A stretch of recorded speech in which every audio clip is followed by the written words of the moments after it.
Hello everyone, this is Arnaud Delapierre.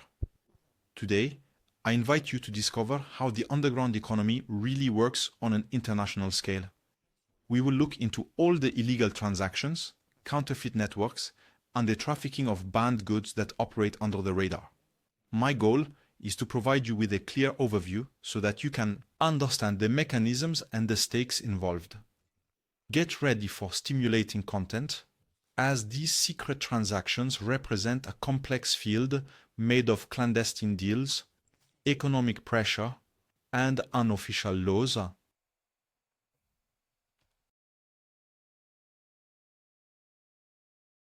The history of the underground economy dates back to the dawn of time. Since the first exchanges were organized, some actors have sought to evade taxes, circumvent laws, and manipulate structures. Official.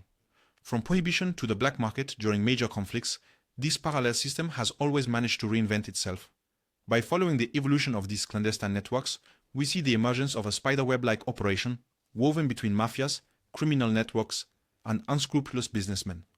Illegal trade is not just a historical curiosity. It directly influences our legal economies, even if it happens under the radar. To grasp the extent of the phenomenon, one must look at the estimated size of this clandestine market. Numbers are always difficult to establish, but some analysts suggest astronomical amounts: drugs, weapons, human trafficking, money laundering, counterfeit products. All this generates massive financial flows that escape taxation and conventional rules. This parallel dimension fuels corruption, weakens certain states, and distorts official data. This is exactly what makes this reality so intriguing, and it is why I wanted to shed light on these opaque processes. Today, I would like also share with you a super handy tool for those who like to follow market news.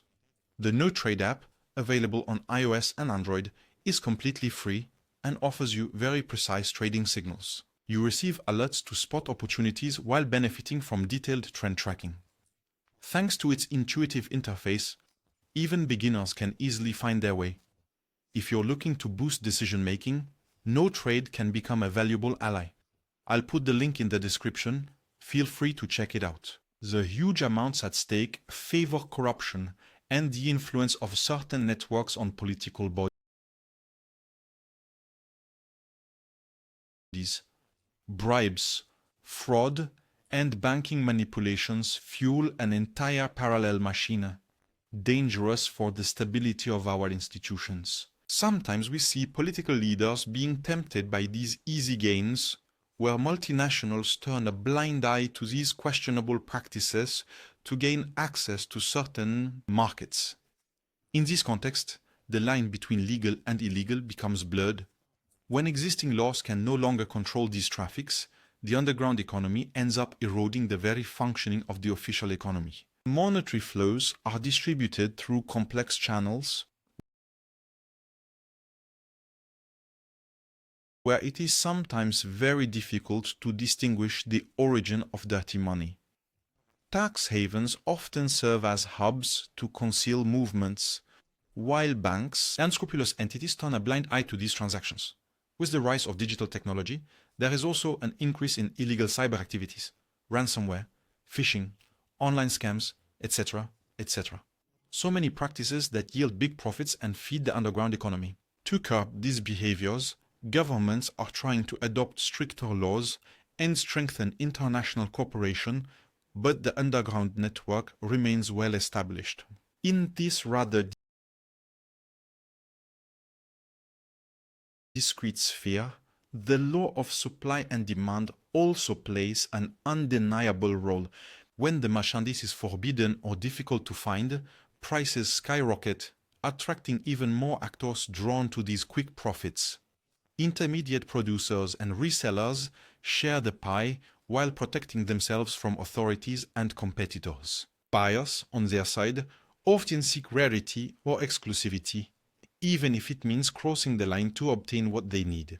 This mechanism fuels a market where only the boldest or the most organized manage to survive. Let's take the example of prohibition in the United States at the beginning of the 20th century. When alcohol was banned, gangs sensed the opportunity and took control of production and distribution. Underground sales multiplied, fueling the fortunes of groups like the Italian-American Mafia. Smoky cafes, secret breweries, and maritime smuggling became commonplace.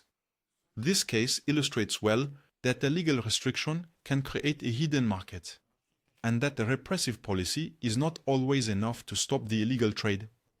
Consumers' habits can sometimes fuel the phenomenon themselves.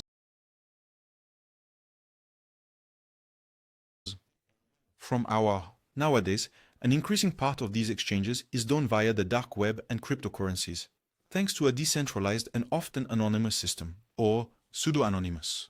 Traffic gurus can operate far from institutional radars, with encrypted transactions, hidden marketplaces, digital currency mixing services. Everything is designed to avoid traditional surveillance. Some see it as a new era where criminals gain an advantage by bypassing traditional banking systems. On one side, we hear arguments in favor of freedom, and on the other, fears related to an expansion of illegal trade. This shadow economy can also influence official sectors, such as real estate. When illegal capital is injected into large projects, it distorts competition and artificially inflates property values. Some buyers, eager to launder their income, invest in apartments or villas, pushing prices up to the detriment of local residents. As a result, neighborhoods gentrify too quickly, or properties remain empty because they only serve as a place for hidden money. This interaction creates distortions that ripple through society with sometimes lasting effects. The other rather worrying aspect is the violence generated by these networks.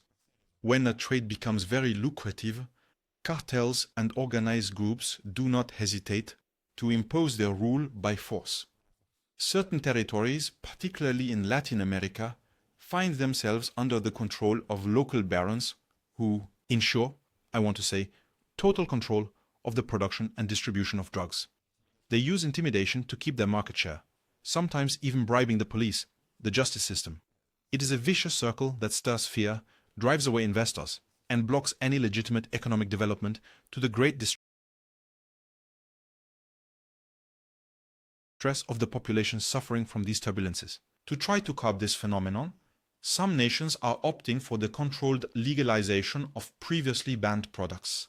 The idea is to dry up the black market by offering a regulated and taxed supply.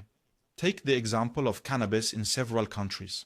Legislation has reduced dealers' profits and increased tax revenues. Nevertheless, this requires a solid framework and rigorous monitoring to avoid any deviations.